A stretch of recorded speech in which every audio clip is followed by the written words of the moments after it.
Varicose veins తో బాధపడుతున్నారా? మన ఏవిస్ హాస్పిటల్లో 4500 రూపాయల లేజర్ స్కానింగ్ ఉచితం. నమస్కారం. కార్తీక మాసం ప్రతిరోజు ప్రత్యేకతే. చేసుకుంటే ప్రతిరోజు పండగనే చెప్పుకోవాలి. అయితే కార్తీక శుద్ధ ద్వాదశి రాబోతోంది కదా. మరి ఈ రోజు ప్రత్యేకత గురించి, ఈ రోజు మనం చేయవలసిన పనుల గురించి, అలాగే చేయవలసిన దానాల గురించి ముఖ్యంగా మనకు తెలియజేయడానికి ప్రముఖ ఆస్ట్రాలజర్ బ్రహ్మశ్రీ నందిబట్ల శ్రీహరి శర్మ గురువు గారు ఉన్నారు. నమస్తే గురుగారు. వాగర్థావివ సంపృక్తౌ వాగర్థ ప్రతిపత్తయే జగతః పితరౌ వందే పార్వతీ పరమేశ్వరౌ ఆదిత్యాయ చ సోమాయ మంగళాయ బుధాయ చ గురు శుక్ర శనిభ్యశ్చ రాహవే కేతవే నమః. శృంగేరి జగద్గురు పీఠాధిపతులకి, కంచి పీఠాధిపతులకి నమస్కారములు తెలియజేసుకుంటూ కార్యక్రమాన్ని ప్రారంభిద్దాం. గురుగారు, మాసంలో మాసం కార్తీక మాసం అంటారు. ప్రతిరోజు పండగ అని చెప్పుకోవాలి. మరి కార్తీక శుద్ధ ద్వాదశి రోజు ముఖ్యంగా మనం చేయవలసిన పనుల గురించి, అసలు ఈ రోజు ప్రత్యేకత గురించి తెలుసుకుందాం. మనకు మాసాలలో ఒకెల్లా పుణ్యాన్ని సంపాదించుకునే మాసం కేవలం అగ్రస్థానంలో ఉంటుంది కార్తీక మాసమే. మిగతా అన్ని మాసాలలో మానవుడు తన ధర్మం ప్రకారం చేయాల్సింది కామ్య కోరికలు నెరవేర్చుకోవడానికి సహజ సిద్ధంగా అనేక మాసాలు ఉన్నాయి.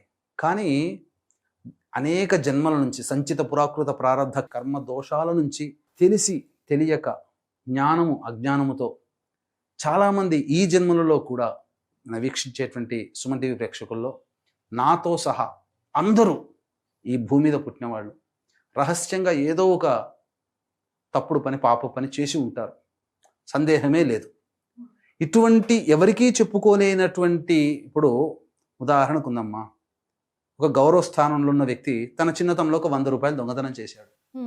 చెప్పుకోగలుగుతాడు పెద్దగా ఎంత 100 రూపాయలు దొంగతనం అంటే తక్కువే 100 రూపాయలు అనేది. కానీ ఆ దొంగతనం అనేటువంటిది పాపము, అది చెప్పుకోలేడు. అలా అన్నమాట. అటువంటివి ప్రతి మానవ జీవితంలో ఉంటాయి. కాబట్టి ఇటువంటి అన్ని దోషాల నుంచి బయటపడేసే మార్గము కార్తీక మాసంలో ప్రతిరోజు ఉంటుంది. అందున విశేషముగా ఈ ద్వాదశి తిథి రోజున. అంతకు ముందు ఉన్నటువంటి రోజు ఏంటి? ఏకాదశి. అంటే కార్తీక శుద్ధ ఏకాదశి అంటే ఆషాఢ శుద్ధ ఏకాదశి, తొలి ఏకాదశి. విష్ణు భగవానుల వారు యోగ నిద్రలోకి వెళ్ళేటువంటి రోజు. ఈ కార్తీక శుద్ధ ఏకాదశి రోజున ఉత్థాన అంటే యోగ నిద్ర నుంచి మేల్కొంటాడు. అందుకే దీనిని ఉత్థాన ఏకాదశి, ప్రబోధిన్యై ఏకాదశి అని అంటారు.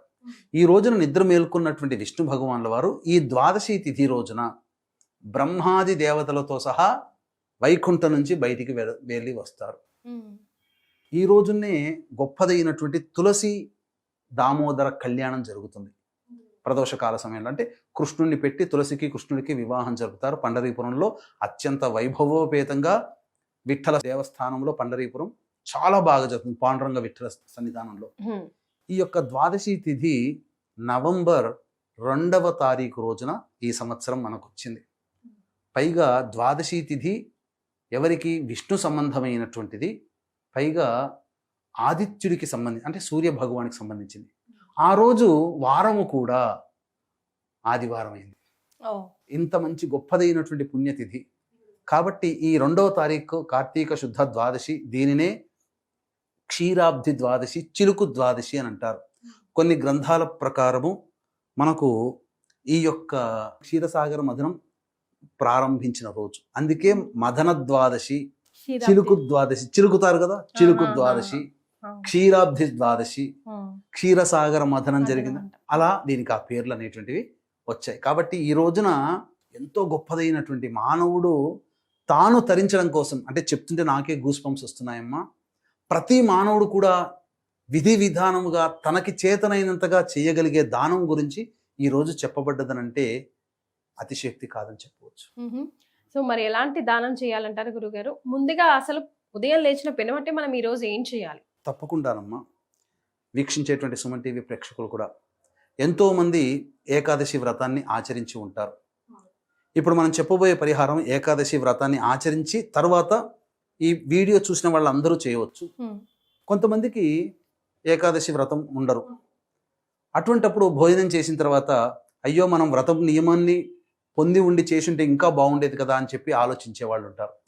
అటువంటి వాళ్ళు కూడా శనివారం రోజున భోజనం చేసిన వాళ్ళు అయినప్పటికీ కూడా ఈ 2వ తారీఖు ఆదివారం అయినటువంటి కార్తీక శుద్ధ ద్వాదశి రోజున ఇప్పుడు చెప్పబోయేటువంటి పరిహారాన్ని కనుక పాటించినట్లయితే తప్పకుండా అనంతమైనటువంటి పుణ్య ఫలితాన్ని పొందుతారు.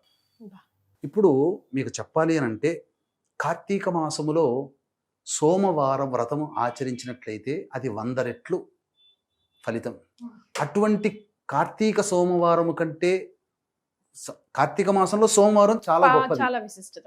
అటువంటి సోమవారం కంటే 100 రెట్లు గొప్పది కార్తీక మాసంలో వచ్చే కార్తీక శని త్రయోదశి.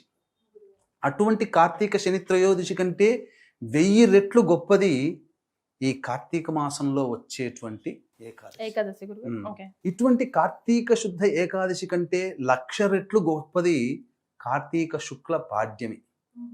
ఇటువంటి కార్తీక శుక్ల పాడ్యమి కంటే 1,00,00,000 రెట్లు గొప్పది కార్తీక పౌర్ణమి.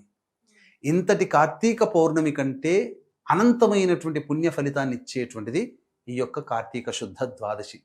ఈ రోజున ఏ మానవుడైనా కానీ కొన్ని పరిహారాలు చెప్పిన విధంగా చేసినట్లయితే ఆ పరిహారం యొక్క విలువ తెలిసినటువంటి వాడు ఇక ఆ మానవుడి యొక్క పుణ్య రాశిని లెక్కించడానికి, పాపాన్ని లెక్కించడానికి చిత్రగుప్తుడు యముడు సరిపోతారు. పుణ్యరాశిని లెక్కించడానికి దేవతలకే ఆ పుణ్యాన్ని లెక్కించడానికి సమయం సరిపోదట. అంతటి పుణ్యాన్ని ఈ భూలోకంలో మానవుడు కార్తీక శుద్ధ ద్వాదశి రోజున చేసేటువంటి విధి విధానం వల్ల కలుగుతుంది. వీక్షించేటువంటి సుమన్ టీవీ ప్రేక్షకులు కూడా గమనించాల్సినటువంటిది, ఈ యొక్క కార్తీక పౌర్ణమి 5వ తారీఖు నవంబర్ రోజున వచ్చింది. ఈ కార్తీక పౌర్ణమి సందర్భాన్ని పురస్కరించుకొని 6వ తారీఖు రోజున పద్మక యోగం ఉన్నది. ప్రత్యేక పద్మక యోగం. ఈ యొక్క పద్మక యోగాన్ని పురస్కరించుకొని మధ్యాహ్నం 3 గంటలకి మీ జాతకరీత్యా కలుగు అన్ని రకాలైనటువంటి సమస్యల నివారణకి, ప్రస్తుతం శని మీనరాశిలో సంచరిస్తున్న కారణం చేత శని ప్రభావం కొన్ని రాశుల్లో జన్మించినటువంటి వారికి, అనగా మేష, మిథున, కర్కాటక, సింహ, కన్య, వృశ్చిక, ధనస్సు, కుంభ, మీన రాశిలో జన్మించిన వారికి శని దోష నివారణలు. అలాగే అక్టోబర్, నవంబర్ మాసాల్లో రవి, శుక్ర, బుధ, గురుగ్రహాలు మారిన కారణం చేత 12 రాశుల వారికి సమస్యలు, ఇబ్బందులు తప్పవు.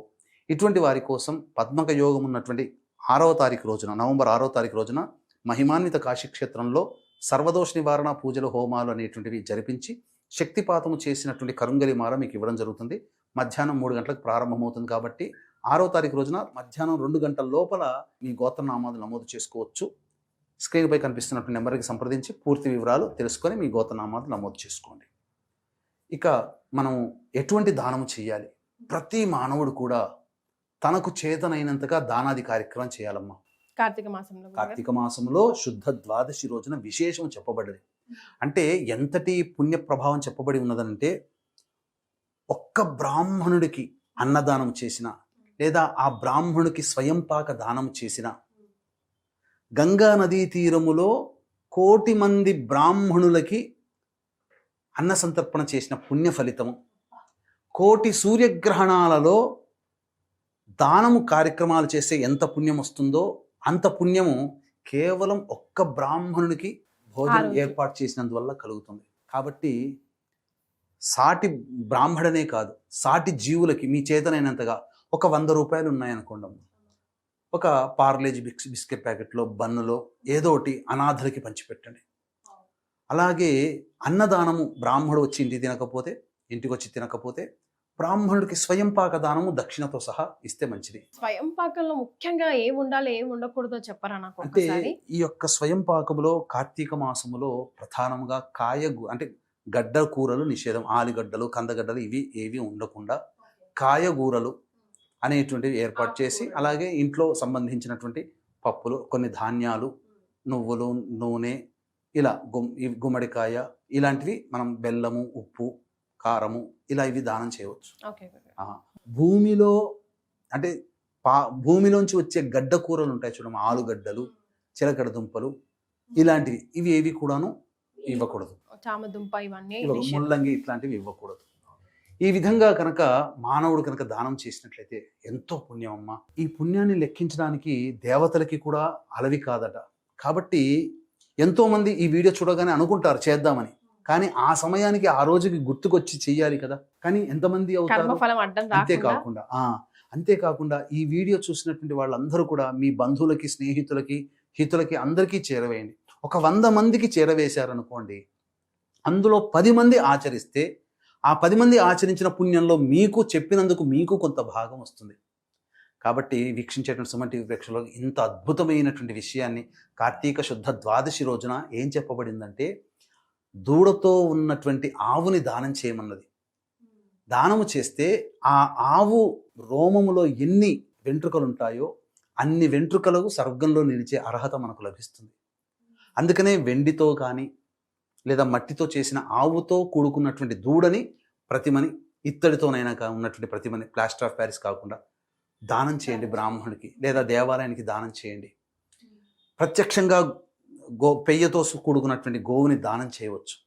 ఇలా చెప్పబడి ఉందమ్మా. అంతేకాకుండా ఇక్కడ మనకు ప్రధానంగా ఈ యొక్క కార్తీక శుద్ధ ద్వాదశి రోజున సాయంకాల ప్రదోషకాల సమయానికి విష్ణు ఆలయంలో మరియు శివాలయంలో చేరుకొని, ప్రదోషకాల సమయంలో చేరుకొని దీప ప్రజ్వలనం చేయాలి. ఎన్ని దీపాలైతే అన్ని దీపాలు పెట్టిన తరువాత, లేదా రావి చెట్టు మొదట్లోనైనా కానీ దీపాన్ని ఆరాధన చేయాలి.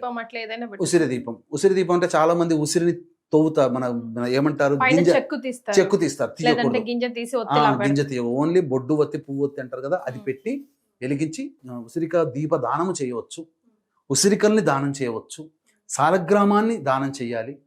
లేదా ఈ సంబంధించినటువంటి దీపమునైనా కానీ దానం చేయాలి. దీపము దానం చేసేటప్పుడు శ్రేష్టమైనటువంటిది ఏంటనంటే, బియ్య పిండితో కానీ గోధుమ పిండితో కానీ చక్కగా ఆవు పాలు పోసి ప్రమిదగా చేసి అందులో మన చేతితో రుద్దినటువంటి 3 ఒత్తులు ఉన్నటువంటి దీపాన్ని వెలిగించి సమంత్రకంగా ప్రదోషకాల సమయంలో నక్షత్రాలు రాకముందే బ్రాహ్మడికి దానం చేస్తే అనంతమైనటువంటి పుణ్య ఫలితం. మృత్యుపయ దోషములు తొలగిపోయి మనం ఆరోగ్యంగా ఉంటాం. వస్త్రదానం చేస్తే చాలా అశ్వమేధయాగ ఫలితం కలుగుతుంది. అంతేకాకుండా ఈ రోజున మార్కండేయ పురాణాన్ని ఎవరైతే దానం చేస్తారో వాళ్ళకి పౌండరీక యాగము చేసినటువంటి పుణ్య ఫలితం దక్కుతుందని శాస్త్రంలో చెప్పబడింది. అవకాశం ఉంటే కాశీక్షేత్రంలో మన పీఠమాధ్వర్యంలో నవంబర్ 6వ తారీఖు రోజున జరిగే సర్వదోష నివారణ పూజల హోమాల్లో పాల్గొని మీ గోత్రనామాలు నమోదు చేసుకోవచ్చు. గురుగారు చెప్పింది విన్నారు కదా. చెప్పిన పరిహారాలు కూడా చాలా చిన్నవే, అందరం చాలా చక్కగా చాలా ఈజీగా చేసుకోదగ్గవే. కానీ వాటి తర్వాత, ఆ దాన ధర్మాల తర్వాత వచ్చే ఫలితం మాత్రం అనంతంగా ఉంటుంది. జన్మ జన్మల పుణ్యం సంపాదించుకున్నట్టే. చాలా సంతోషం గురుగారు. ధన్యవాదాలు. సర్వం శ్రీ ఉమామహేశ్వర పర బ్రహ్మార్పణమస్తు.